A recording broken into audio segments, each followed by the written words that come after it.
இந்த வீடியோவில் நம்ம ஸ்லைடர் கனெக்ஷன் எப்படி கொடுக்கறது அப்படின்னு பற்றி பார்க்க போகிறோம். ஸோ ஸ்லைடர் கனெக்ஷன் அப்படிங்கிறது உங்களுக்கு தெரிஞ்சிருக்குன்னு நினைக்கிறேன்.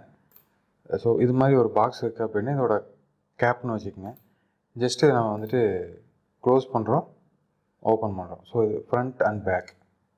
ஸோ ஃப்ரண்ட்டில் எவ்வளோ தூரம் வரணும், பேக்கில் எவ்வளோ தூரம் வரணும் அப்படிங்கிறத நம்ம டிசைட் பண்ணிட்டோம் அப்படின்னா ஸோ இது மாதிரியான ஸ்லைடர் மெக்கானிசம், ஸ்லைடர் கனெக்ஷன் நம்ம வந்துட்டு கொடுக்க முடியும். ஸோ இந்த ஸ்லைடர் கனெக்ஷன் எப்படி கொடுக்குறது அப்படிங்கிறத பார்க்கலாம். ஸோ இதை நான் முன்னாடியே பண்ணி வச்சுருந்தேன், ஜஸ்ட் நான் க்ளோஸ் பண்ணிடுறேன்.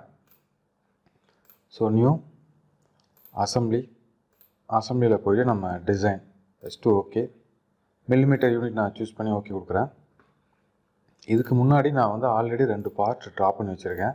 ஸோ ஒன்று வந்து இது மாதிரியான பேஸ் ஃபீச்சர் ஒன்று வச்சுருக்கேன், இன்னொன்று வந்து மேலே லாக் பண்ணக்கூடிய ஒரு கவர் ஃபீச்சர் ஒன்று வச்சுருக்கோம். ஸோ இது எப்படி நம்ம அசம்பிள் பண்ணுறது ஸ்லைடரில்?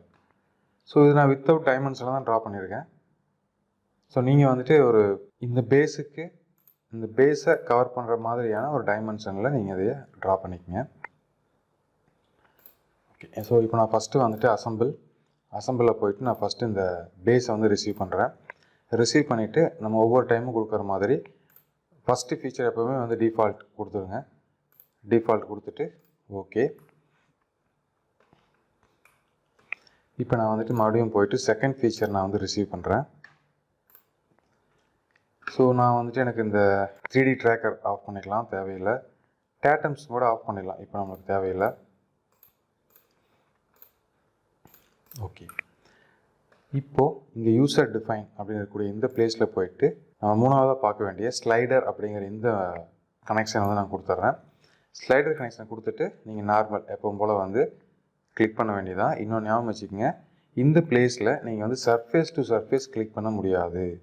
இங்கே பாருங்கள், இந்த சர்ஃபேஸ் கிளிக் பண்ணினா செலக்ட் ஆகாது.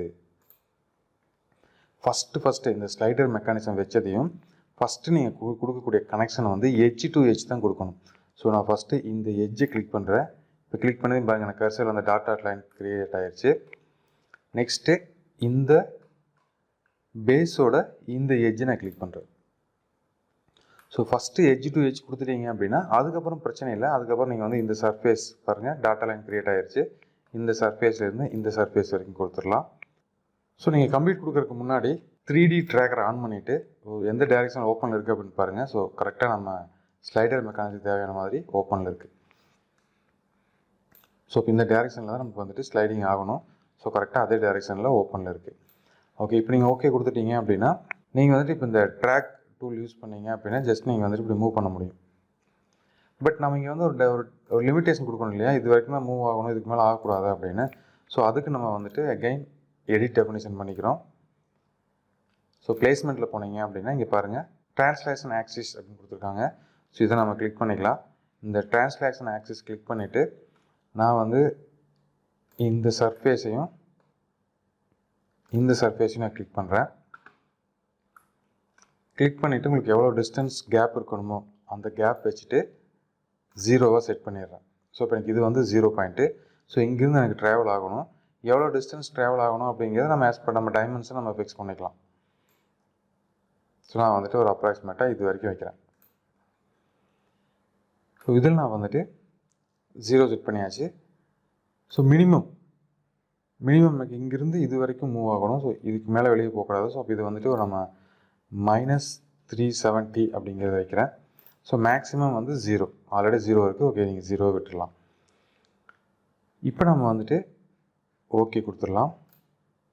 இப்போ நம்ம ட்ராக்கர் யூஸ் பண்ணிவிட்டு மூவ் பண்ணி பாருங்கள்.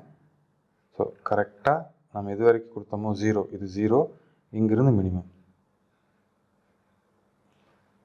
ஸோ இதுதான் வந்து ஸ்லைடர் மெக்கானிசம்.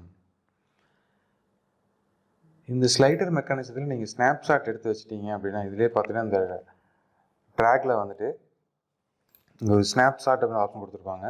இது நீங்கள் மினிமைஸ் பண்ணிங்க அப்படின்னா ஸ்னாப்ஷாட் ஓப்பன் ஆகும். இங்கே ஸ்னாப்ஷாட் நம்ம பண்ண முடியும். ஃபார் எக்ஸாம்பிள் நான் வந்துட்டு இப்போது இந்த பொசிஷனில் இருக்கும்போது ஸோ நீங்கள் ஃபஸ்ட்டு எந்த பொசிஷன் வேணுமோ அந்த பொசிஷனில் வச்சுட்டு இங்கே பாருங்கள், டாப்பில் வந்துட்டு இந்த ஒரு ஃபோட்டோ எடுக்கிற மாதிரியான ஒரு சிம்பிள் இருக்குது. ஜஸ்ட் இதை கிளிக் பண்ணுங்கள், இங்கே கீழே வந்துடும் ஸ்னாப்ஷாட் 1 அப்படின்னு. இங்கே நீங்கள் இதுக்கு நேம் சேஞ்ச் பண்ணுற மாதிரி தான் சேஞ்ச் பண்ணிக்கலாம். அடுத்தது இங்கேருந்து இது வரைக்கும் மூவ் ஆகிருக்கணும். இதை நான் ஒரு க்ரீன் ஷாட் எடுக்கிறேன். அடுத்தது இது வந்து இது வரைக்கும் மூவ் ஆகிருக்கணும், இல்லை வந்து நீங்கள் லாஸ்ட் வரைக்கும் கொடுத்துட்டாலும் ஓகே. லாஸ்ட் வரைக்கும் கொடுத்துட்டு இங்கே ஒரு ஸ்க்ரீன்ஷாட் இது வந்து நான் வந்து ஸோ இப்படி கொடுத்துட்டு இதை நீங்கள் வந்து இங்கே க்ளோஸ் பண்ணிடுங்க. இது நம்ம மெக்கானிசம் யூஸ் பண்ணும்போது இது எப்படி எடுத்து யூஸ் பண்ணுறது அப்படிங்கிறத மெக்கானிசம் பற்றியில் பார்க்கலாம். ஸோ ஸ்லைடர் மெக்கானிசம் உங்களுக்கு புரிஞ்சிருக்குன்னு நினைக்கிறேன். ஸோ ட்ரை பண்ணி பாருங்கள். இது ஸ்லைடர் எப்படி ஒர்க் ஆகுது அப்படிங்கிறத ஒர்க் பண்ணி பாருங்கள். அடுத்த வீடியோவில் சந்திக்கலாம். நன்றி, வணக்கம்.